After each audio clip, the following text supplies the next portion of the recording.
డబ్బులు డ్రా చేసేందుకు ఏటీఎంకు వెళ్లి ఫోన్లో మాట్లాడుతూ ఉండగా యువకుడిని మభ్యపెట్టి ఇద్దరు వ్యక్తులు అతనికి సహాయం చేస్తున్నట్టుగా నటించి అతని వద్ద ఉన్న కార్డును దొంగిలించి వేరే కార్డుతో ప్రయత్నం చేశారు. పని చేయట్లేదని ఇచ్చి వెళ్లిన అనంతరం మరో ఏటీఎంకు వెళ్లి 31,000 రూపాయలు డ్రా చేసి ఎత్తుకెళ్లిన ఘటన టేకులపల్లి మండలంలో చోటు చేసుకుంది. భద్రాద్రి కొత్తగూడెం జిల్లా టేకులపల్లి మండలానికి చెందిన ఎదలపల్లి బాలకృష్ణ కస్టమర్ సర్వీస్ పాయింట్ నిర్వహిస్తున్నాడు. స్థానిక ఎస్బీఐ ఏటీఎం నుంచి డబ్బులు డ్రా చేసి సిఎస్పి ద్వారా ఖాతాదారులకు డబ్బులు చెల్లిస్తుంటాడు.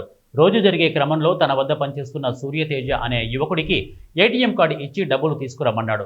తను ఏటీఎంకు వెళ్తూ ఫోన్లో మాట్లాడుకుంటూ డబ్బులు ట్రై చేయగా ఇతని పరిస్థితిని గమనించిన ఇద్దరు గుర్తు తెలియని వ్యక్తులు తనకు సహాయం చేస్తున్నట్టుగా చేసి ఏటీఎం కార్డు మార్చి పనిచేయని కార్డు అతనికి ఇచ్చి కోడ్ తెలుసుకొని ఇల్లందు పట్టణంలోని ఎస్బీఐ ఏటీఎంలో 31,000 రూపాయలు డ్రా చేసుకుని ఎత్తుకెళ్లారు.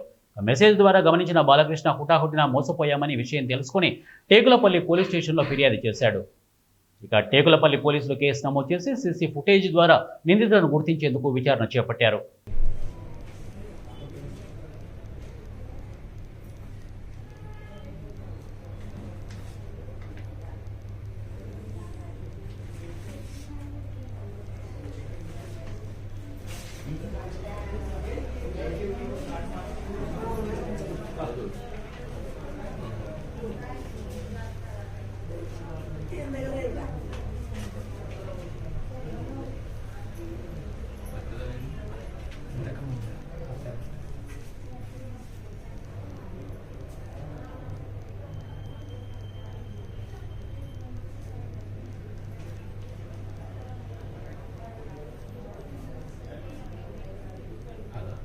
ఆడు ఖతర్నాక్ మనిషి మార్చిండు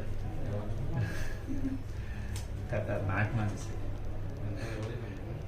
31,000 ఈ కుర్రాడు ఇచ్చి పంపించిన అసలు అలా తీసుకుని వెళ్ళిపోయాడు.